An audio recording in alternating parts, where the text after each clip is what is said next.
Good morning student. मैं भारत बंधु Sharma. Revision class में आपका हार्दिक अभिनंदन है। जैसा कि विद्यार्थियों, हमारे 12th क्लास की कोऑर्डिनेशन कंपाउंड्स जो ऑब्सेसिव यूनिट है उसकी रिवीजन क्लासेस चल रही है, जिसके फर्स्ट पार्ट का वीडियो कल अपलोड कर दिया था। आज हम इसका सेकंड पार्ट महत्वपूर्ण प्रश्नों का अध्ययन करेंगे। तो चलते हैं। पहला क्वेश्चन हमारा, कल हमने 10 क्वेश्चन उपसंयोजक योग के रिवीजन में ले लिए थे। आज हम महत्वपूर्ण प्रश्नों की इस श्रृंखला में क्वेश्चन नंबर 11 देखते हैं। क्वेश्चन नंबर 11 हमसे क्या कह रहा है? क्वेश्चन नंबर 11 जो है वो कह रहा है कि जो आपको संकुल यौगिक दे रखा है वो संकुल यौगिक K4FeCN का होल 6, इसमें हमको क्या बताना है? संकरण बताना है। तो सबसे पहले संकरण निकालने से पहले को पता होना चाहिए कि संकुल यौगिक की उपसंयोजन संख्या कितनी है। कल हम इस वीडियो में देखा भी था कि हम किस प्रकार उपसंयोजन संख्या निकाल सकते हैं। तो यहाँ पर जो आयरन हमारा केंद्रीय धातु परमाणु है Fe, उससे कौन से लिगेंड बंध बना रहे हैं? CN साइनो, और उनकी संख्या कितनी है? 6, क्योंकि CN आपका कौन सा लिगेंड है? एक दंतुक लिगेंड है। एक लिगेंड के द्वारा एक उपसंयोजक बंध का निर्माण किया जाएगा। तो ऐसी स्थिति में यहाँ पर Fe से कितने लिगेंड? 6 उपसंयोजक बंध का निर्माण करेंगे, इसलिए हम कह सकते हैं इसकी उपसंयोजन संख्या कितनी है? 6।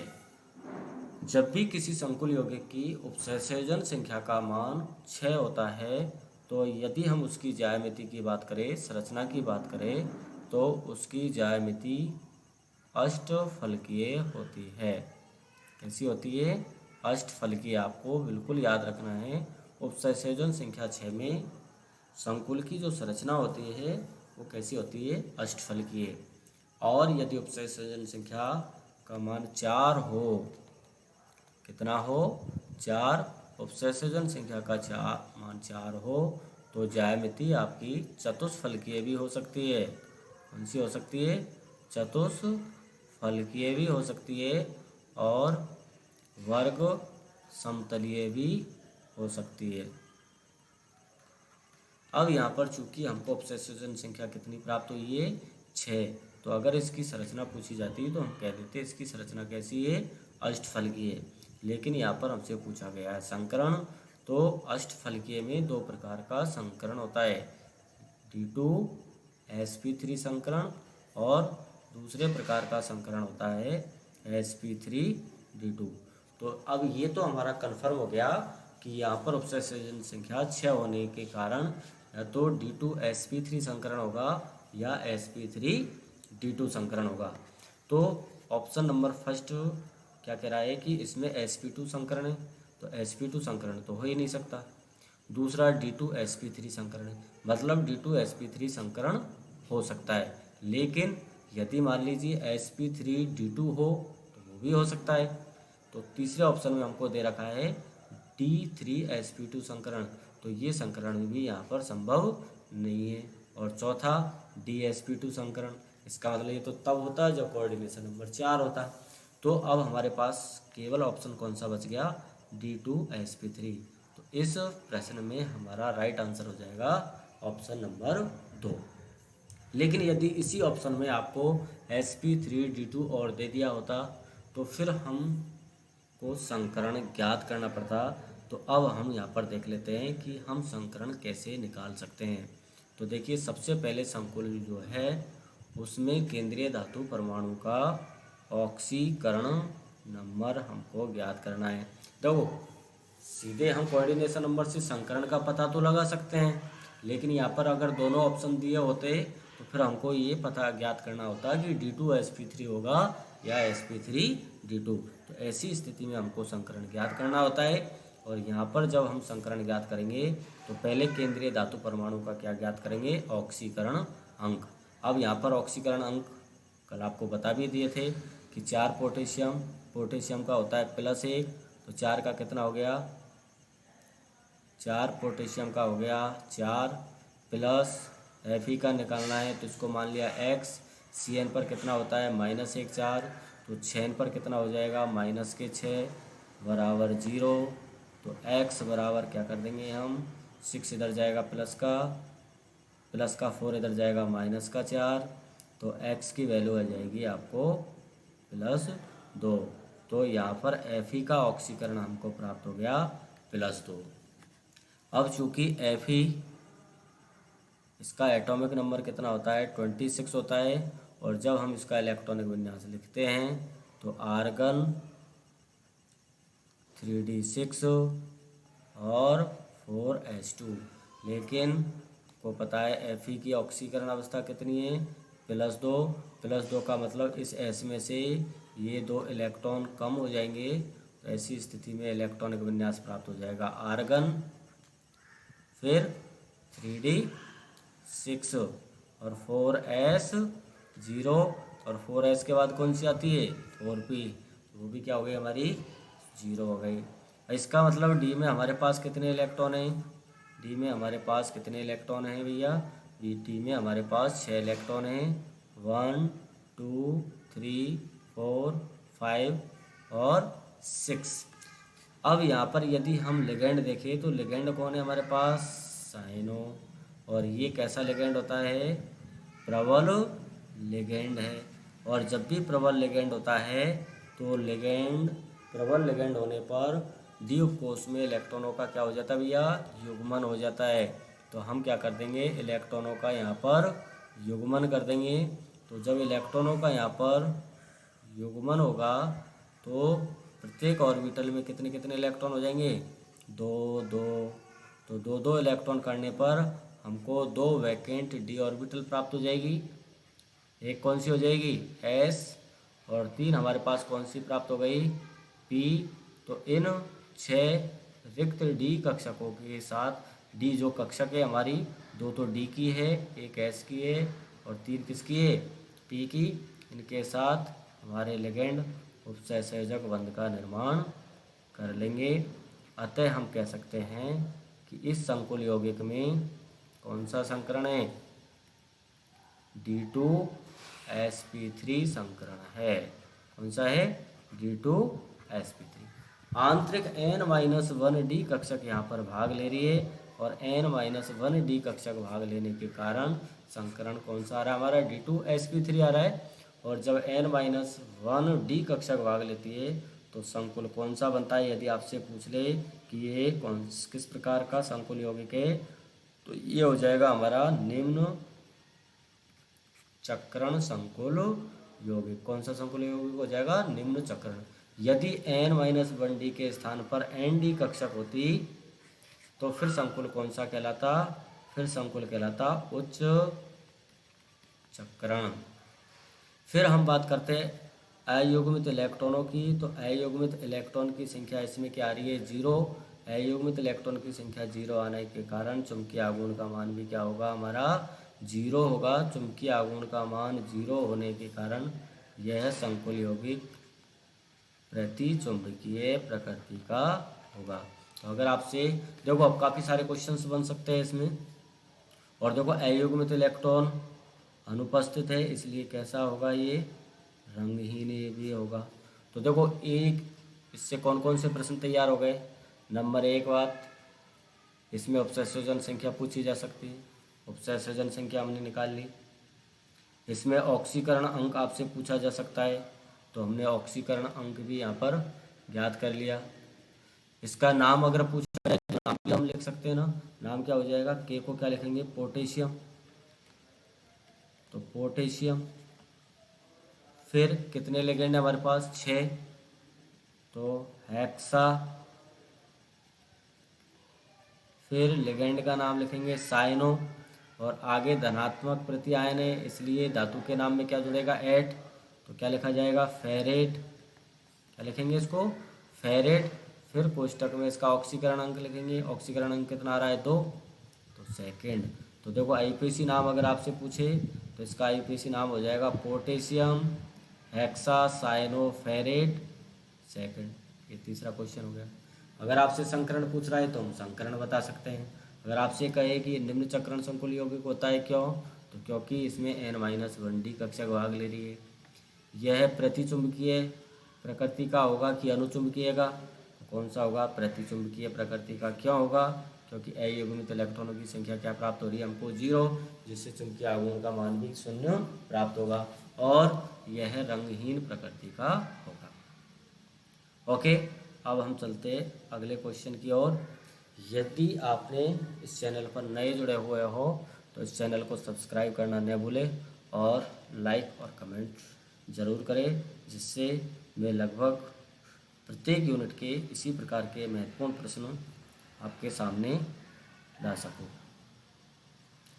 अगला क्वेश्चन है हमारा क्वेश्चन नंबर 12। निम्नलिखित में से अनुचुंबकीय प्रकृति आपको बतानी है। क्या बतानी है यहाँ पर कि कौन अनुचुंबकीय प्रकृति का होगा। तो एक तो कौन है हमारे पास, NiH2O का होल 6+2। चूँकि H2O उदासीन लिगेंड है तो यहाँ पर निकल का आवेश कितना हो जाएगा, निकल पर आवेश हो जाएगा +2। फिर NiCO का होल 4, ये उदासीन लिगेंड हो ही गया, तो इसमें केंद्रीय धातु परमाणु कौन हो गया, निकल हो गया, ये दूसरे का। फिर तीसरे की बात कर लेते हैं, Zn, तो NH3 उदासीन लिगेंड है तो Zn+2, ये +2 हो गया। फिर कोबाल्ट, इसकी बात कर लेते हैं, तो कोबाल्ट में NH3 उदासीन लिगेंड है तो कोबाल्ट का ऑक्सीकरण अंक हो गया +3। अब देखिए निकल 28 होता है ना, तो हम लिख सकते हैं आर्गन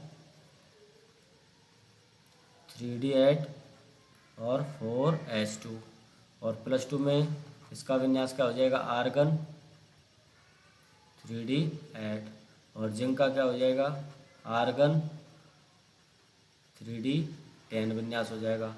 और कोबाल्ट का कितना होता है 27, तो 2 तो S के कम कर दोगे, 1 D से कम कर दोगे, तो 3D में कितना हो जाएगा 3d6। अब यहाँ पर देखिए H2O, यहाँ पर कार्बोनिल लिगेंड है, यहाँ NH3 है, यहाँ NH3 है, तो इन तीनों में ये प्रबल लिगेंड है, इनमें तो इलेक्ट्रॉनों का क्या होगा भैया, युग्मन होगा। अब इलेक्ट्रॉनों का युग्मन करोगे, कितने इलेक्ट्रॉन भरोगे, 1 2 3 4 5 6 7 और 8, और 2 S के इलेक्ट्रॉन।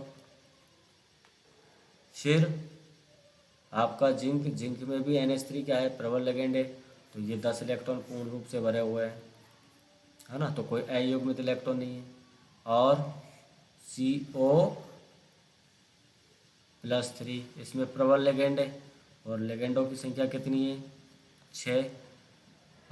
इलेक्ट्रॉन की संख्या कितनी है भैया इसमें, 6, तो 6 इलेक्ट्रॉन। 3D में कितने इलेक्ट्रॉन है, 6। प्रबल लिगेंड के कारण इनका युग्मन होगा, तो 2 2 4 और 2 6, और इसमें दुर्बल लिगेंड है तो इलेक्ट्रॉनों का क्या नहीं होगा, युग्मन नहीं होगा, तो 1 2 3 4 5 6 7 और 8। तो देखिए इस प्रकार इसमें अयुग्मित इलेक्ट्रॉन की संख्या 0 है, इसमें अयुग्मित इलेक्ट्रॉन की संख्या 0 है, क्योंकि सभी इलेक्ट्रॉन क्या है आपके युग्मित हैं, और इसमें भी अयुग्मित इलेक्ट्रॉन की संख्या 0 है, लेकिन यहाँ पर अयुग्मित इलेक्ट्रॉन की संख्या कितनी है, 2। अतः इसके चुंबकीय आघूर्ण का मान हम निकालेंगे कौन से सूत्र से, n+2 सूत्र से। n की वैल्यू क्या रख देंगे, 2 2 + 2 2 और 2 4 4 दूनी के 8, √8 का मान क्या हो जाएगा, 2.83 बोर मैग्नेट। चुंबकीय आघूर्ण का मान पूछता तो अपन को 2.83 हो गया, लेकिन प्रश्न पूछा गया है अनुचुंबकीय प्रकृति का होता है, तो कौन सा आंसर हो जाएगा हमारा राइट, NiH2 का होल 6+2, ये हमारे ऑप्शंस करेक्ट। अगले क्वेश्चन की ओर चलते हैं। अगला क्वेश्चन है हमारा क्वेश्चन नंबर 13, FeCO5 की संरचना। देखो सिंपल से हम देख के संरचना का तो आंसर दे सकते हैं, मैंने आपको बता दिया कोऑर्डिनेशन नंबर से।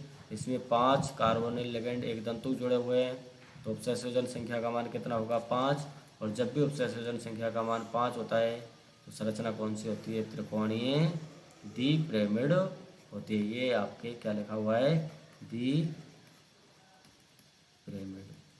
जबकि देखो अष्टफलकीय नहीं हो सकती, क्योंकि अष्टफलकीय कब होती है, जब कोऑर्डिनेशन नंबर कितना होता है, 6। चतुष्फलकीय और वर्ग समतलीय कब होती है? जब हमारा उपसंयोजन संख्या का मान कितना होता है? 4। लेकिन यहाँ पर उपसंयोजन संख्या का मान कितना है? 5। तो इसमें संरचना कौन सी होगी? त्रिकोणीय द्विपिरामिड होगी। ओके, अगला क्वेश्चन।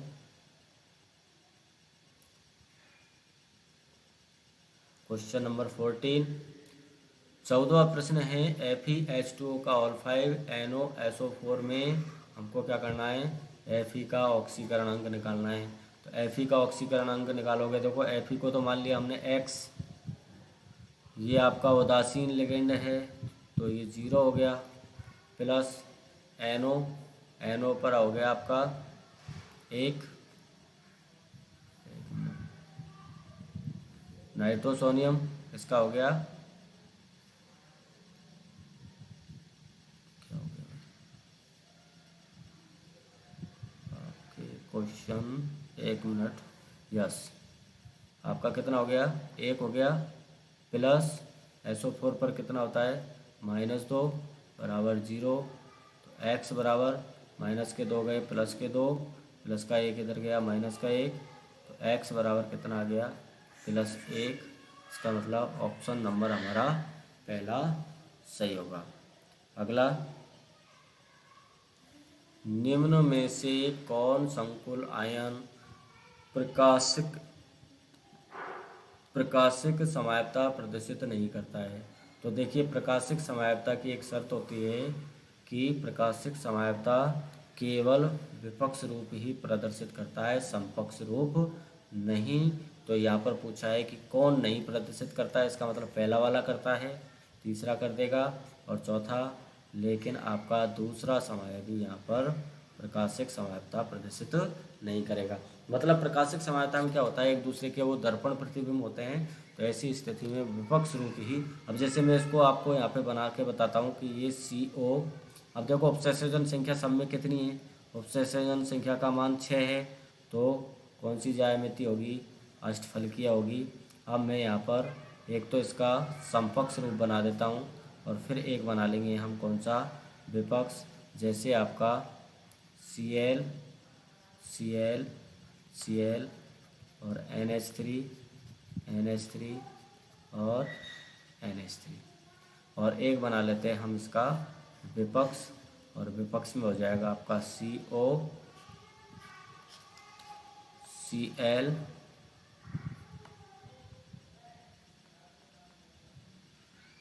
और यहाँ ले लिया हमने Cl NH3 और NH3 और Cl। ये कौन सा रूप हो गया? ट्रांस। तो ये हमारा फाइनल आंसर हो जाएगा प्रकाशिक समयावता प्रदर्शित, सॉरी कौन सा हो जाएगा? दूसरा, किससे हमारा प्रकाशिक समयावता प्रदर्शित नहीं करेगा। तो आंसर हो जाएगा हमारा दूसरा। तीसरा गलत, चौथा गलत और फर्स्ट गलत। अगला देखते हैं क्वेश्चन नंबर 16। K3COF6 और COENBr2SO4 का आपको क्या लिखना है? IUPAC नाम लिखना है। तो जब भी हम IUPAC नाम लिखते हैं तो पहले ऑक्सीकरण अंक निकालेंगे। पोटेशियम का होता है +1, 3 पोटेशियम का हो गया 3, प्लस CO को क्या मान लेंगे हम? X, और फ्लोरीन पर कितना होता है? -1, तो 6 फ्लोरीन पर हो गया -6 बराबर 0। तो X बराबर 6 - 3, X बराबर कितना आ गया? +3। ये तो हमारा कोबाल्ट का ऑक्सीकरण। अब पहले हमको प्रत्यायन को लिखना होता है, क्या लिखेंगे हम? पोटेशियम।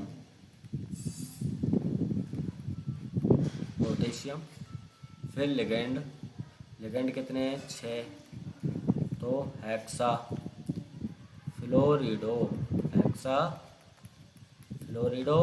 और केंद्रीय धातु का नाम लिखेंगे कोबाल्ट। लेकिन आगे प्रत्यायन होता है, मैंने बताया आगे प्रत्यायन होता है या संकुल के ऊपर ऋणावेश होता है, तो धातु के नाम में क्या लगाते हैं? एट। तो ये हो जाएगा कोबाल्टेट। फिर थर्ड, तो इसका IUPAC नाम हो गया potassium हेक्साफ्लोरिडो cobaltate third.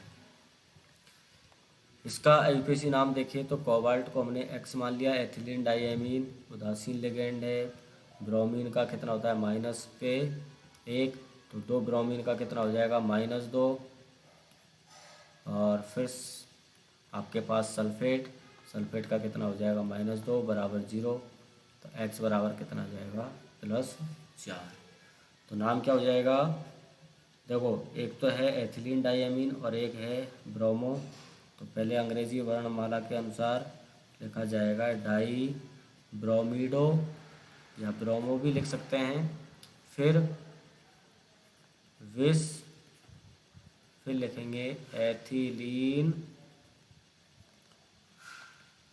Die amine, फिर धातु का नाम लिखेंगे कोबाल्ट, फिर ऑक्सीकरण अवस्था लिखेंगे 4th, और फिर प्रत्यायन SO4 का नाम हो जाएगा सल्फेट। तो इसका नाम हो गया डाई ब्रोमीडो विस ethylene diamine cobalt 4th sulphate. Next question की ओर चलते हैं। अगला क्वेश्चन है हमारा, निम्न संकुलों के नाम लिखिए। देखिए ये वही एग्जाम्पल आ गए, अब इसकी प्रैक्टिस आप लोग करोगे। इसमें क्रोमियम का ऑक्सीकरण अंक निकालना है आपको, एल्यूमिनियम का ऑक्सीकरण अंक, यहाँ एल्यूमिनियम का ऑक्सीकरण अंक, फिर लिगेंड मैं बता देता हूँ। EN तो क्या हो गया, एथिलीन डाइएमीन हो गया, तो 2 है तो विस एथिलीन डाइएमीन डाई ब्रोमो। फिर चलो मैं बता देता हूँ, यहाँ पर क्रोमियम का ऑक्सीकरण अंक कितना हो जाएगा, देखो एथिलीन डाइएमीन तो उदासीन है, ये -2, सल्फेट का -2, क्रोमियम पर कितना आ गया, क्रोमियम का आ गया +4। तो नाम लिखेंगे तो क्या हो जाएगा डाई ब्रोमो। अब हमारे पास कार्बनिक लिगेंड है ये, तो इसके नाम में क्या लगाएंगे विस, फिर कोष्टक में लिखेंगे एथिलीन डाई एमीन, फिर क्रोमियम केंद्रीय धातु का नाम लिखेंगे क्रोमियम ऑक्सीकरण अंक 4th, और फिर सल्फेट, क्या हो जाएगा सल्फेट। तो पहले का IUPAC नाम हो जाएगा डाई ब्रोमो विस ethylene diamine chromium 4th sulphate.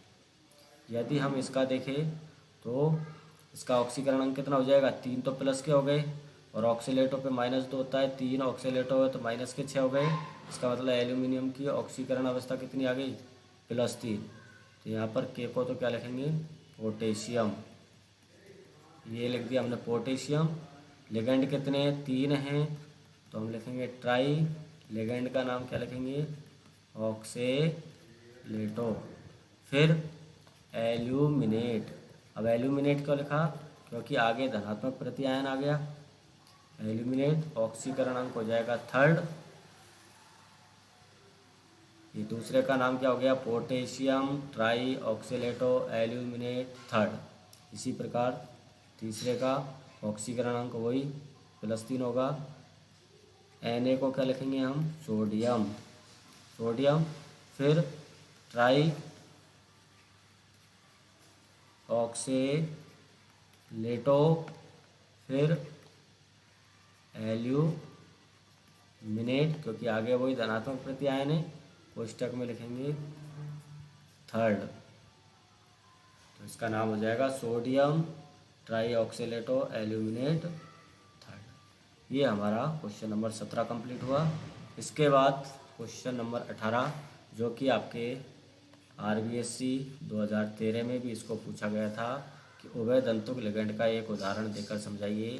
तो आपको पता है उभय दंतुक लिगेंड क्या होते हैं, ऐसे लिगेंड होते हैं जिनके पास 2 भिन्न भिन्न दाता परमाणु होते हैं। अब 2 भिन्न भिन्न दाता परमाणु होते हैं, लेकिन एक समय में एक ही दाता परमाणु बंध बनाता है, जैसे CN और NC।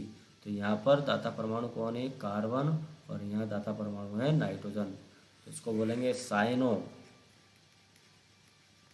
और इसको बोलेंगे आइसो साइनो। जैसे NO2, और इसको लिख सकते हैं ONO। तो यहाँ पर दाता परमाणु कौन हो गया नाइट्रोजन, और यहाँ दाता परमाणु हो गया ऑक्सीजन। जैसे नाइट्रो और नाइट्राइटो, ये हमारे कौन से लिगेंड है? उभय तंतुक लिगेंड कहलाते हैं, जिनके पास दो भिन्न भिन्न दाता परमाणु होते हैं, लेकिन एक समय में एक ही दाता परमाणु केंद्रीय धातु परमाणु के साथ बंध का निर्माण करता है। ये कौन सी ईयर में पूछा है? 2013 आरबीएससी का क्वेश्चन है। तो आप समझ सकते हो बोर्ड एग्जाम में किस प्रकार के क्वेश्चंस से पूछे जाते हैं इस यूनिट के अंतर्गत। क्वेश्चन नंबर 19वां, K3Fe2O4 का होल 3 में केंद्रीय धातु परमाणु की ऑक्सीकरण संख्या और उपसंयोजन संख्या पूछी है। ये भी आपके कब पूछा है? 2013 में। देखिए कितना सीधा प्रश्न पूछा है। उपसंयोजन संख्या बता सकते हो आप। देखो C2O4 कौन सा लिगेंड है? ये आपका द्वितंतुक लिगेंड है। तो एक लिगेंड कितने बंध बनाएगा? 2। यहाँ पर लिगेंडों की संख्या कितनी है? 2। लिगेंडों की संख्या 3 है। और एक लिगेंड कितने बंध बनाता है? 2। तो 3 लिगेंड कितने बना लेंगे? 6। इसका मतलब उपसंयोजन संख्या का मान कितना हो गया? 6। और क्या पूछा है? केंद्रीय धातु परमाणु के ऑक्सीकरण अंक का। तो ऑक्सीकरण अंक निकाल लेंगे। देखो पोटेशियम का +1 होता है, 3 का 3 हो गया। Fe को X मान लिया, प्लस 3 लिगेंड है। ऑक्सीलेटों पे कितना चार्ज होता है? -2। तो 3 × -2 बराबर 0। तो X बराबर 3 दूनी के 6 प्लस के हो जाएंगे, और इधर 3 इधर के जाएंगे, तो ये माइनस के। X बराबर कितना हो जाएगा? +3। सिंपल सा, कितना इजी क्वेश्चन है जो आपको आरबीएससी 2013 में ये प्रश्न पूछा गया था। तो दोस्तों इसी प्रकार के हमारे ये क्वेश्चंस में पूछे जाते हैं। और क्वेश्चन नंबर 20, CO F6-3 के चुंबकीय व्यवहार, चुंबकीय आघूर्ण का मान ज्ञात करना है। मतलब इसमें म्यू की वैल्यू निकालनी है और संकरण निकालना है आपको। तो कौन सा? तो संकरण होगा। और चुंबकीय व्यवहार क्या होगा? यह अनुचुंबकीय होगा कि प्रतिचुंबकीय होगा? इसका आंसर शेष आगे के प्रश्नों के साथ अपन कल देखेंगे। आपको इस प्रश्न के साथ ही मैं छोड़ के जाता हूँ। ये प्रश्न आप हल करके देखोगे और कल इसी के सॉल्यूशन के साथ आपको आगे के महत्वपूर्ण इस पार्ट के क्वेश्चंस रहेंगे। और कल की क्लास और इस सहसंयोजक वाले यूनिट में रहेगी। फिर हम अन्य किसी यूनिट के महत्वपूर्ण क्वेश्चंस के रिवीजन प्रारंभ करेंगे। सो स्टूडेंट्स, इसको लाइक और सब्सक्राइब करना न भूलें और अधिक से अधिक अपने मित्रों में इसको शेयर करें, और जिससे मैं आपको इसी प्रकार अच्छे वीडियो उपलब्ध कराता रहूं। तो इस क्वेश्चंस को आपको यहाँ पर हल करना है और कल इसी के साथ आपको आगे क्वेश्चंस हल करवाए जाएंगे। Okay, thank you.